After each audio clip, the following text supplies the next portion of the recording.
Ji dear students, welcome to .B Educators. This is your unit 7, which is linked list, and this is the unit of data structure. In this unit we will learn about the linked list and what is linked list and what are the various types of linked list. Okay, so first of all आपके पास linked list क्या है? Basically this is known as the linear data structure in which the elements are not stored at contiguous memory locations. The elements in a linked list are linked using pointers as shown in the below image. First of all जो linked list है उसके name से ये चीज़ clear हो जाती है. जो ये है एक के पास linear data structure है. Linear data structure in the sense कि एक जिसमें एक पर्टिकुलर सीक्वेंस फॉलो किया जाता है. ठीक है, वेदर इट इज़ वर्टिकल और वेदर इट इज़ हॉरिजॉन्टल. सो इसमें आपके जो एलिमेंट्स हैं वो नॉन कंटीजियस के अकॉर्डिंगली भी स्टोर किए जाते हैं. एंड इसके अंदर हमारे पास क्या होता है, ये इसके जो एलिमेंट्स होते हैं उनको हम नोड्स बोलते हैं. सो जो नोड्स होते हैं उसके दो पार्ट होते हैं आपके पास. फर्स्ट में क्या होता है, जैसे यहाँ पे हेड वाले नोड के अंदर इन्होंने यहाँ पे डिपिक्ट किया हुआ है कि आपके जो फर्स्ट पार्ट होता है उसमें आपकी डेटा वैल्यू होती है एंड जो सेकेंड पार्ट होता है उसमें आपके पास पॉइंटर होता है which is pointing to the next node. मतलब उसके पास एड्रेस होता है किसका, नेक्स्ट नोड का. एंड ऐसे ही इसी सीक्वेंस को फॉलो करते आपकी सारी एलिमेंट्स जो होते हैं इसमें एक लिस्ट को फॉर्म करते हैं. एंड जो लास्ट एलिमेंट होता है उसके पास जो, क्योंकि उसके नेक्स्ट में कोई भी एलिमेंट नहीं होता, दैट्स वाई उसको हम एज अ नल यहाँ पे डिपिक्ट करते हैं. So here we have the three types of linked list. The first one is singly linked list and the second one is doubly linked list and the third one is circular linked list. Singly linked list में हमारे पास क्या होता है, जो single link list है मतलब ऐसे उसका नेम ही बता रहा है आपको कि वो एक सिक्वेंशियल वे के अकॉर्डिंगली पहले तो आपके सारे जो एलिमेंट्स होते हैं वो इसके अंदर स्टोर किए जाते हैं एज इट इज़, जैसे हमने पहले इंट्रोडक्शन पढ़ी है. So this is the structure of a particular element in the single link list. This is known as the node. In the left part it is containing the value and the second part it is containing the address of the next node. This is the diagram of the single link list. The nodes are connected to each other in the form where the value of the next variable of the last node is null, that is next equals to null, which indicates the end of the linked list. यहाँ पे आपके पास जो last element होता है उसको हमेशा as a null he depict किया जाता है क्योंकि आगे फर्दर उसमें कोई भी एलिमेंट जो है वो लिस्ट में नहीं है. So this is the structure of a linked list.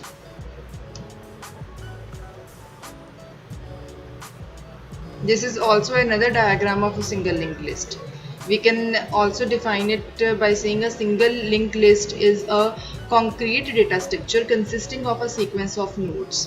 यहाँ पे भी हमारे पास वही डायग्राम आपको उसको सिंप्लीफाई किया गया है. राइट साइड पे एक नोड का स्ट्रक्चर बना के आपको दिखाया गया कि उसके फर्स्ट एलिमेंट में हमारे पास क्या है, data value, and second part में हमारे पास क्या है, नेक्स्ट का, मतलब कि नेक्स्ट नोड का एड्रेस होएगा. Each node stores two values. The first one is data and the second one is linked to the next node.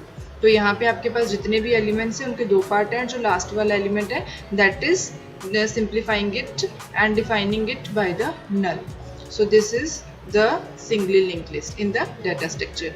And next we are having is the doubly linked list. Doubly linked list क्या है, जैसे उसका name ही इस चीज़ को simplify कर रहा है. It contains an extra memory to store the address of the previous node together with the address of the next node and the data which are there in the single linked list. मतलब यहाँ पे जो आपका node होएगा डबली link list में इसके तीन part होंगे. जो मिड वाला है it is containing the value, data value, and on the left part it is storing address of the previous node and on the right side it is also storing the address of the next node. So this is known as the doubly linked list. अब अगर हम यहाँ पे इसका एक diagram देखें properly, this is the diagram of the doubly linked list.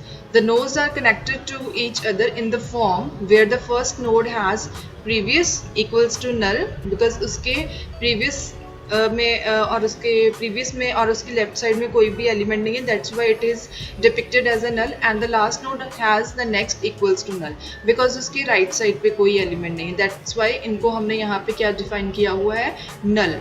लेकिन जो इंटरमीडिएट एलिमेंट है दैट इज 6, उसके अंदर दोनों क्या है, उसके लेफ्ट वाले पार्ट में किसका है, प्रीवियस, मतलब कि 5 वाले नोड का एड्रेस है. And on the right side it is holding the address of the 4. And fourth one जो आपका नोड है, it is containing on the left side the address of the 6 node and on the right side it is containing the null. If we are talking about the 5 element, then fifth one it is containing the null value on its left side and on the right side it is holding the address of the 6. So this one is known as the doubly linked list.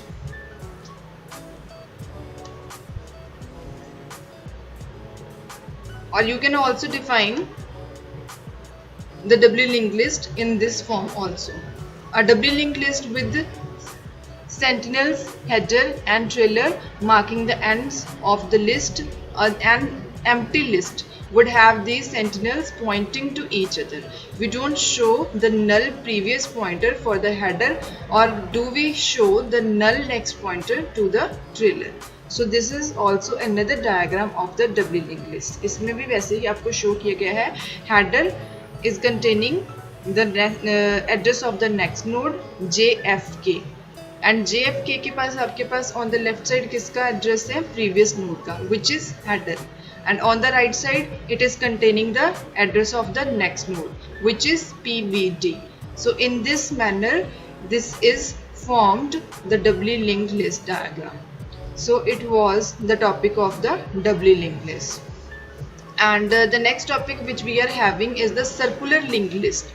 As its name is simplifying this, इसमें circular में क्या होएगा, जो इसका last node होता है वो हमेशा आपके पास नल नहीं होएगा. उसको हम कैसे डिपिक्ट करते हैं, the first node which is known as the head node, this is the element which is holding the value of 5 and on the right side it is holding the address of the next node in the list which is 10.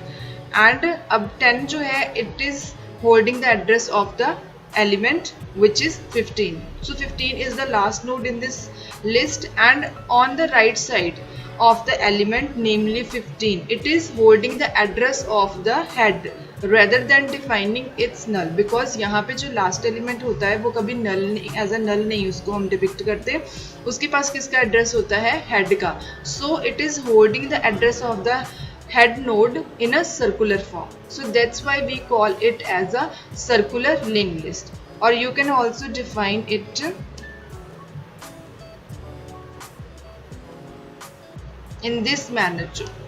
So singly circular linked list क्या है, जहाँ पे आपके पास एक single list है and in which the last node always holds the address of the first node rather than defining it null. It is just like the singly linked list where tail node holds the address of head node, so traversal can be done circular in only one direction.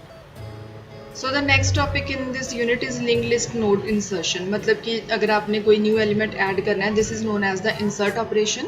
Okay, there can be 3 cases that will occur when we are inserting a node in a linked list. Okay, the first one is insertion at the beginning, मतलब starting में जब आप add कर रहे हो element को, and the second one is insertion at the end. अब अगर आप end में कोई element add कर रहे हो, this is also known as the append operation. And the third one is insertion after a given node, मतलब कि अगर mid में या किसी specified position के ऊपर अगर आप अपना नोड जो है आप ऐड करने जा रहे हो, ठीक है. And this is our first case, insertion at the beginning. तो इसमें भी आपके पास 2 कंडीशंस होती हैं. If the list is empty, okay, अब आपके पास लिस्ट के अंदर कोई भी एलिमेंट नहीं है, then we make the new node as the head of the list. Obvious सी बात है, अगर आपके पास लिस्ट के अंदर कोई भी एलिमेंट प्रेजेंट नहीं है तो जो नोड आप नया क्रिएट करोगे वही आपका फर्स्ट एलिमेंट बन जाएगा. Otherwise we have to connect the new node to the current head of the list and make the new node head of the list, right. अगर आपके पास लिस्ट में एलिमेंट्स पड़े हैं तो जो आप न्यू नोड क्रिएट करने जा रहे हो उसको आप हेड ऑफ द लिस्ट बनाओगे एंड उसके न्यू नोड के नेक्स्ट में आप ऑलरेडी जो आपका फर्स्ट नोड पहले लिस्ट में पड़ा था उसका एड्रेस डाल दोगे. सो जो आपका ये जो आपने न्यू नोड क्रिएट किया है, this will be known as the new node because it is inserted at the beginning. So this is the case of insertion at the beginning of the list. And the next case we are having is the insertion at the end. अगर आप कोई element ending में insert करने जा रहे हो then you will traverse the last until we find the last node. हम लोग लास्ट नोड तक तब तक ट्रेवर्सिंग करेंगे जब तक हमें लास्ट नोड मिल नहीं जाता. एंड जब आपको लास्ट नोड मिल जाएगा then we insert the new node to the end of the list. Okay, see, I have elaborated a diagram here. Insertion at the end. Head node जो हमारे पास है which is the fifth element and it is holding the address of the next element which is 10 and 10 is holding the address of the next element which is 15 and 15 is the last node in this list. Okay, and 15 was holding the null value in the portion of a pointer, but now we have crossed it because we are inserting a new node in this list that is known as the new node and it is holding the value of 20. and अब जो आपका 15 element है उसमें हमने किसका address डाल दिया है नेक्स्ट नोड का जो कि हमने अभी अभी न्यू बनाया है. This is known as the insertion at the ending. अब जो आपने न्यू नोड बनाया है उसके नेक्स्ट मतलब उसके पॉइंटर वाले पार्ट में हमारे पास कौन सी वैल्यू है नल. अब नल क्यों है यहाँ पे क्योंकि उसके लास्ट में नेक्स्ट कोई भी नोड नहीं है. So this is known as the insertion of the node at the ending. And the next case we are having is insertion after a given node.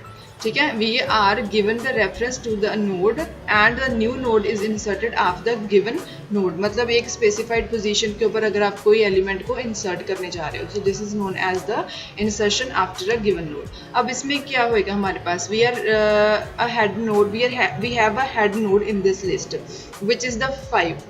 Okay, and 5 is holding the address of next node which is 10 and 10 अब आपके पास क्या है 10 और 15 इन दोनों के mid में specified position के ऊपर आपने न्यू नोड जो है वो आपने इंसर्ट करना है and new node is 20 is the value of new node. अब यहाँ पे अगर आप उसको इंसर्ट करने जा रहे हो तो ऑब्वियसली बात है 10th एंड 15th इन दोनों का लिंक जो है उसको आप डिस्कनेक्ट करोगे. मतलब आप जो 10th वैल्यू है उस जो 10th वाला एलिमेंट है it is holding the address of the next node which is 15 but now उसके पॉइंटर वाले पार्ट में हम किसका एड्रेस डालेंगे न्यू नोड का विच इज 20. नाउ अब 10th के पास किसका एड्रेस है 20th वाले न्यू नोड का. अब 20th वाला जो नोड है उसके नेक्स्ट पार्ट में मतलब उसके पॉइंटर वाले पार्ट में किसका एड्रेस है नेक्स्ट नोड का विच इज 15th. सो जो 20th मतलब कि जो न्यू नोड हमने इंसर्ट किया है वो कौन सी पोजीशन के ऊपर हुआ है इन द मिड और after a given node. So this was the last case in the insertion.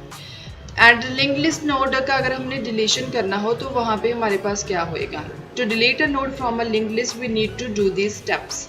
The first one is find the previous node of the node to be deleted. Right, पहले आप जो अपने node insert delete करने जा रहे हो उसके previous node का आप एड्रेस फाइंड करो. Then change the next pointer of the previous node. Right, and the free the memory of the deleted node. ठीक है, so this is the diagram of deletion of a node in the link list.